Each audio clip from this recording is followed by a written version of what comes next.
Ready start.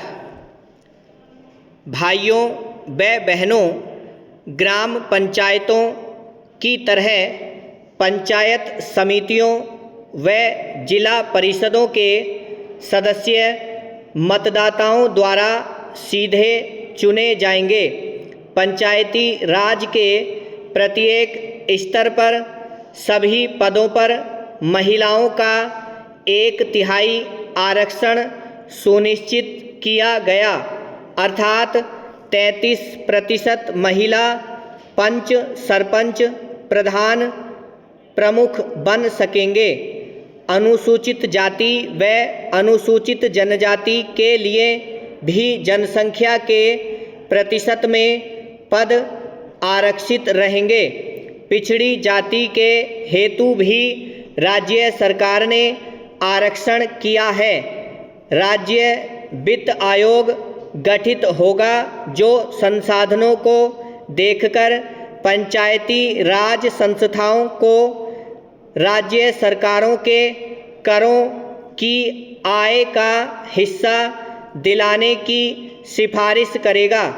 Rajasthan पंचायती राज अधिनियम 1953 एवं पंचायत समिति व जिला परिषद अधिनियम 1959 को समाहित कर तथा 73वें संविधान संशोधन के प्रावधानों को ध्यान में रखते हुए राजस्थान विधानसभा में नया पंचायती राज अधिनियम 9 अप्रैल 1994 को पारित किया गया, जो राज्यपाल महोदय के अनुमोदन के पश्चात 23 अप्रैल 1994 को राज्य में लागू हो गया।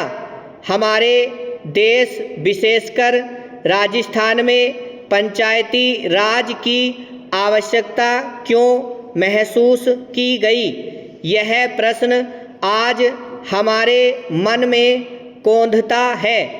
आज पंचायती राज इसलिए आवश्यक है कि इससे प्रशासन में जन सामान्य की सहभागिता बढ़ेगी। इससे लोकतंत्र की जड़ें मजबूत होंगी। गांव की आवश्यकता के अनुसार विकास योजनाएं बनेंगी। योजनाओं का क्रियान्वयन सब लोगों के सामने होगा।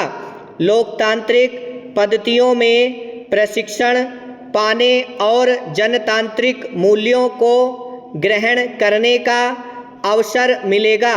ग्रामीणों का उत्तरदायित्व बढ़ेगा तथा इससे भ्रष्टाचार में कमी आएगी। अनुसूचित जाति, अनुसूचित जनजाति व अन्य पिछड़े वर्गों की प्रभावकारी सहभागिता से राजनैतिक, सामाजिक व आर्थिक खाई पटेगी। विकास संबंधी निर्णयों में महिलाओं की भागीदारी बढ़ेगी तथा सामाजिक कुरीतियां मिटेंगी। लोगों में सहयोग और अपनत्व की भावना बढ़ेगी। इससे ग्रामीण जीवन सुंदर और सुखी बनेगा। गांव की समृद्धि देश की गरिमा व शक्ति देगी और कमजोर वर्ग पर विशेष ध्यान दिया जा सकेगा। पंचायती राज संस्थाओं में समाज के कमजोर वर्गों का, विशेषकर अनुसूचित जाति, अनुसूचित जनजाति, अन्य पिछड़े वर्गों आदि को उचित मात्रा में प्रतिनिधित्व देने में विशेष ध्यान रखा है।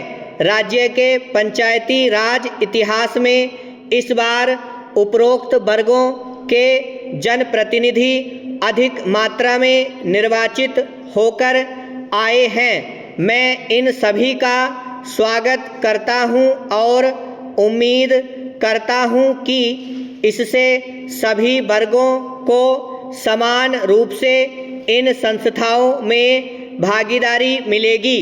विशेषकर महिलाओं को जो लोग चुनकर आए हैं, मैं उनसे उम्मीद करता हूँ कि वे अपने गांव, अपने मोहल्ले, अपने क्षेत्र के विकास के लिए तन मन धन तथा पूरे मनोयोग से काम करें और अपने क्षेत्र की खुशहाली तथा उन्नति के लिए प्रयत्नशील रहें।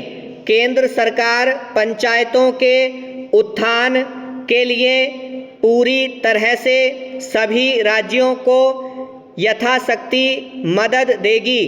देश की लगभग 3/4 जनसंख्या गांवों में रहती है, जिनकी आय कम होने के साथ साथ शिक्षा, स्वास्थ्य, पेयजल आदि अन्य आवश्यक सुविधाएं भी इन्हें पर्याप्त मात्रा में उपलब्ध नहीं हैं।